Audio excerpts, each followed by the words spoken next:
Hello Stampers, my name is Linda Bedinger and I'm an independent Stampin' Up! Demonstrator. And today I'd like to show you how I made this birthday card. It would also make a great Mother's Day card. I used Celebration stamp set called Lovely Lattice. I used Versamark and did this in white embossing powder on a piece of vellum. And such a pretty stamp set. I used the Happy Birthday here from Best Birds. I liked how understated it was. So that is what I used here.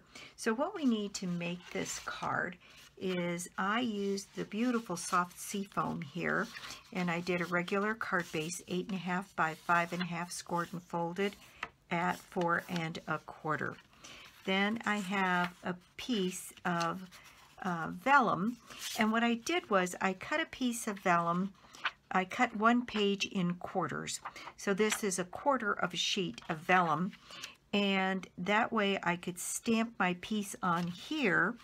And then I used the stitched framelit dies here, the second largest of them, to create this panel. So once I got my piece put on my vellum, I use this to cut it out, get it centered, and so on. So we have a piece of vellum. Then we have a piece of Whisper White that is 4 by 5 1/4. Then we have another piece of soft Seafoam that is a leather layering piece here, and it is 5 by 4 3/4. And then we have another piece of white for the inside of our card, and what I did was I stamped part of that stamp here in Seafoam here on the inside of the card. And so that is all. Well, we have one more little piece here. We have this piece here. It turns out to be about 3/4 of an inch by, I'm going to say, 1 5/8. And what you do is stamp your birthday and then trim it down to fit on the card, and that's what it ended up being. So let's just get started here. And the first thing I'm going to do, let's see, I'm going to leave my card here so we can kind of keep an eye on it. And I did color that with blends, and I'm going to show you what I did to color it with the blends, but not take up too much time doing it. Okay, so here I've got my piece of vellum, and I have my stamp mounted here. Okay, I mounted my stamp on the largest of the blocks. This is an F block. The other ones didn't seem to be quite big enough, and you can put this in your Stamparatus to get your image down here, but I think I can work it this way. All right, so the first thing I'm going to use my embossing buddy here on my vellum and get that nice and covered. And then I'm going to ink up my stamp here with Versamark real generously, because I'm not putting this in my Stamparatus, and I want to make sure that I get a good impression the first time around here.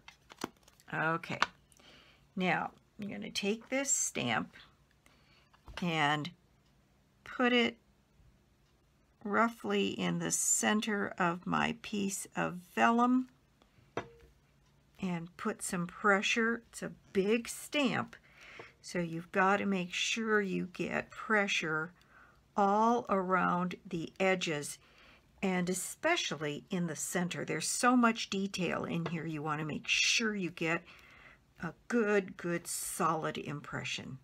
Well, let's see how we did here. You probably can't tell on the camera, but it does look like I've got it solidly covered. Okay, then I've got my white embossing powder here, and I'm going to cover this in white embossing powder and make sure that we've got, again, really good coverage. And tap off the excess here and there. I'll bring that up, and if I put my hand underneath it, I think you can see. We've got a nice solid impression of the stamp set there.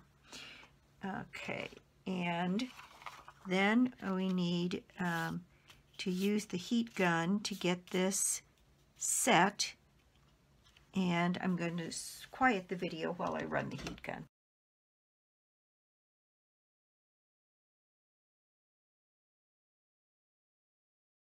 Okay, it looks like I've got that completely covered. Next, I'm going to go ahead and color this piece. I'm going to show you what I did to color this piece. What I used was dark and light pineapple punch. I used granny apple green dark. I used light dark calypso coral, and I used light lovely lipstick.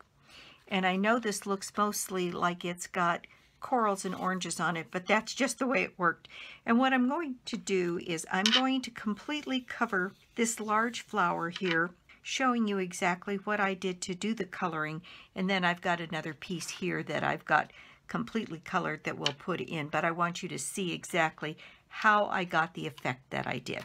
Okay, so the very first thing I did was I colored this on both the front and the back, getting different kind of effects. When you color this on the back, your colors are far more muted. If you color it on the front, they're very bright. So what I did was I used a piece of colored cardstock.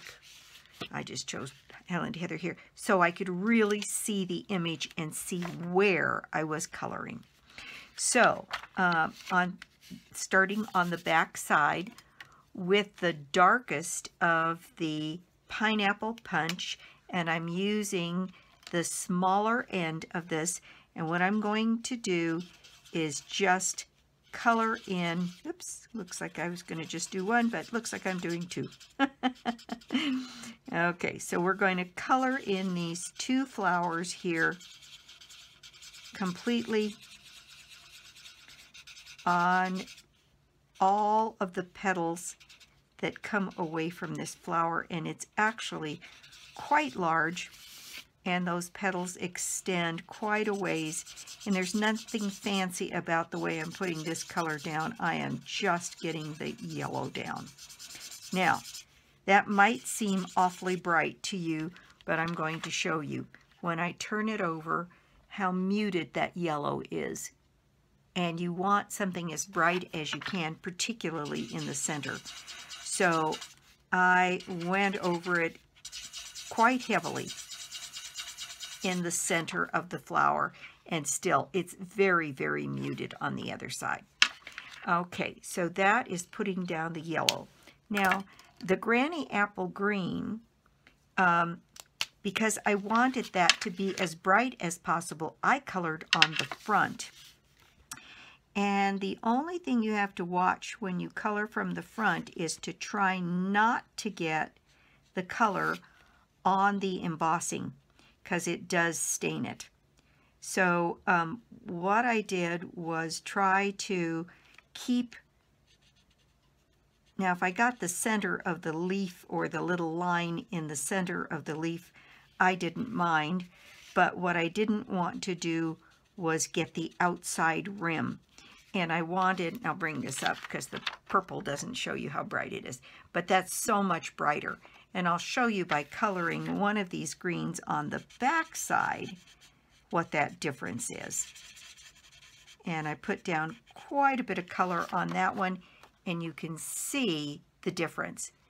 Let me put a piece of white under that. How much more muted this green is than this, and that's because I colored it on the front. So I'm going to go back in on this one on the front and color that in, and then let's look at the difference there.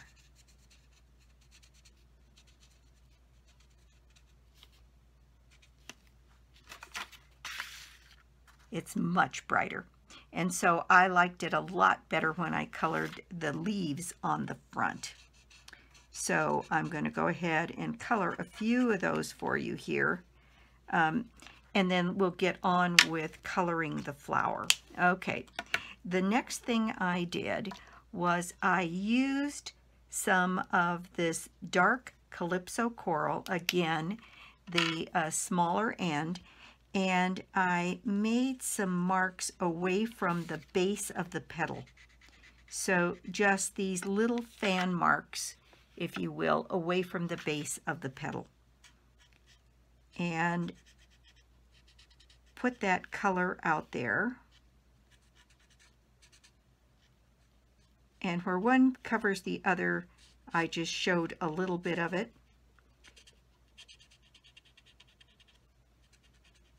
And on the inside part of the flower, you would just kind of go around this little stamen that's in the middle of the flower here. So on this one here, just like this, and get some color out and away from the flower. All right, the next thing I did, let's see, is to use the lovely lipstick again, the small end, and I'm going to color this on the back side. And what I did was I went around the rim of the petals to get a little bit darker color, although keep in mind this is being done from the back, so it's still going to be fairly muted. And I just wanted to get all of the rims of the flowers, and then I put some little marks in there, as flowers often have a little bit of color around the edges, and have these pieces that look like they're moving away from the inside of the flower. Okay, so let me get my coloring around the edges of these petals here, and the same thing here, little marks, and then around the edges of the petals. And let's turn that around and take a look. And so now I've got this soft color on the outside. Now, for some of you, those little marks on the inside of the flowers might look a little bit too stark or too much. Let me tell you how to tone that down. So what I did was I took the light pineapple here, and I went over and blended that color more into the flower to mute those a little bit. And what it does is it doesn't allow those to be quite so stark. And it just lightens up the whole look of things so that you get softer colors on the front. I can see one here that didn't get done. Okay, there we go. And that is what I did to get my flowers and my leaves colored. Now, through the magic of doing this on YouTube, I have one that I've already colored. And I'll bring it in. And this one I've already put on my stitched rectangle frame here. So this one is all ready to go. And you can see, if I bring this up, I'm going to bring it up on the green so you can see it. The colors are more muted, and it just looks a little bit more like variegation in the flower. Anyway, I was really happy with the result. So, in getting ready to put this together here, we have one more little bit of stamping. I took my Happy Birthday from Best Birds, and then I have a little strip of soft Seafoam. Here it is. And my embossing buddy. I just thought using almost any other color on this was just too stark. Everything is so soft on this. I'm going to use my Versamark here And I'm going to put this happy birthday as straight as I can on this little piece of paper here, down as far towards the bottom of it as I can. There we go. And we'll put that into the white embossing powder. And I'm going to run my heat tool, so I will quiet the video again. And there's my happy birthday. And true to form, I didn't get it straight. So I'm going to have to do a little trimming surgery here. Okay, there we go. Get my little pieces out of the way here. And there I've got my little happy birthday sentiment. And let's see, we've got just one more bit of stamping. So I've got my scrap paper here. This is my piece for the inside. And what I want to do is I want to get some of that soft Seafoam ink on the stamp and stamp the edge of this for the inside. Ink up this edge here. And I'm going to put, again, lots of ink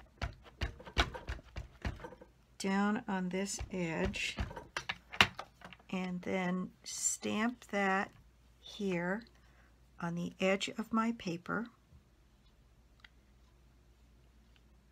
right down here, so we can see a little bit of the lace and a lot of the flower.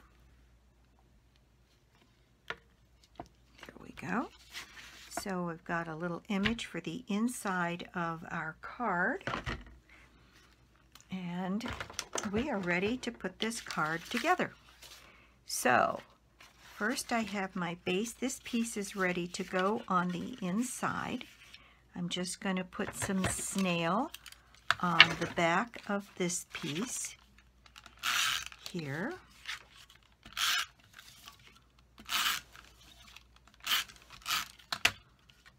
And put that into place on the inside of our card.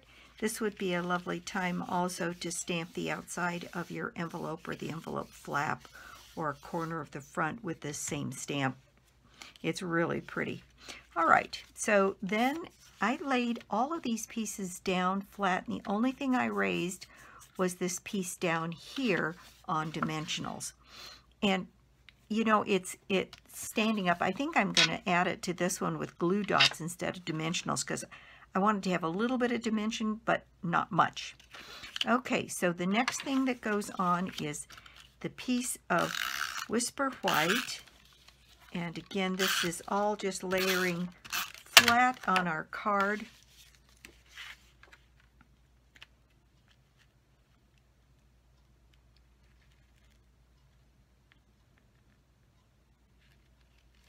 Getting a border all the way around. Then next, our piece of soft Seafoam. This is such a lovely, soft, pretty little card. There we go. All right, and for our piece of vellum, I do have a little bit of this plus tape that is supposed to be for vellum. So I'm going to liberally apply glue underneath the pattern here, and then I'm going to just put a dab on each of the corners,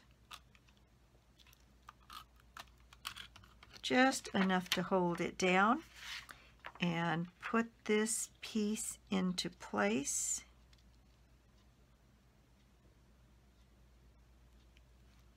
Here. The card ends up having dimension just by virtue of the number of layers that are on here. And then my happy birthday that is all ready to go here, and I am going to use not dimensionals but glue dots on this. because I don't want it raised too much. So I'm going to put double glue dots here. I'll show you what I mean. I'm putting a glue dot on either side, just like I would a dimensional here. But I'm going to stack them, and I'm going to put 2 glue dots on each side. So I get a little bit of dimension, but not a whole lot. So I'm going to put double-decker glue dots here. Here we go. And then put our happy birthday into place right down here in the corner. And there we've got, I'll bring that up so you can see, it's got a little bit of dimension, but not a whole lot. And there we have our card. Of course, the last thing we have to do, no card is complete without a little bit of bling. So let me get some rhinestones here to add to our card. And what I did was I just put a small rhinestone here on my sentiment, and then to balance it I put 3 rhinestones right up here in this corner.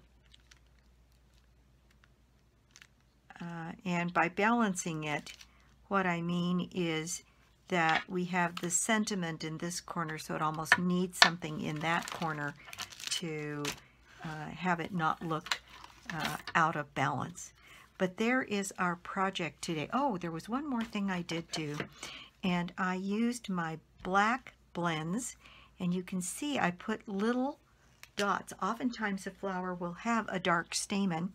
So what I did was I colored a tiny bit in the center, and then I put a few of the black dots around the centers of the flowers to give it a little visual interest. And where I couldn't see the center, I just put a few random dots. Even on the tiniest flowers here, so that it looked just a little bit different. And there, I think I've got them. I think that's a nice finishing touch. And there we go. That is our project for the day. Thank you so much for stopping by my YouTube channel today. I do so appreciate it. And if you don't already have a Stampin' Up! Demonstrator, I'd love to be your demonstrator, and or you could join my team. Customers of mine, actually, I do write to them all the time. They get copies of my newsletter, and if there's special deals going on, I make sure that they're aware of them, and love to take calls from customers who have questions or have issues that they need a little bit of help with. I'm always willing to help. If you join my team, the join offer through the end of March through Celebration is $175 worth of product for $99, with an opportunity to get one of those beautiful, wonderful craft totes for $50. But you don't have to do that, and you can just get your $199 or $175 for $99. And I do spend quite a bit of time with my demonstrators on the phone and in person where I can, and help them figure out what it is they want to do with their Stampin' Up! Membership. And I'd be happy to talk to you. My number is always listed below the video. And there's no pressure, just if you want to talk about being a Stampin' Up! Demonstrator and what that would look like for you, happy to talk to you. So thanks again for stopping by, and I'll be back soon with more cards and more projects. Bye.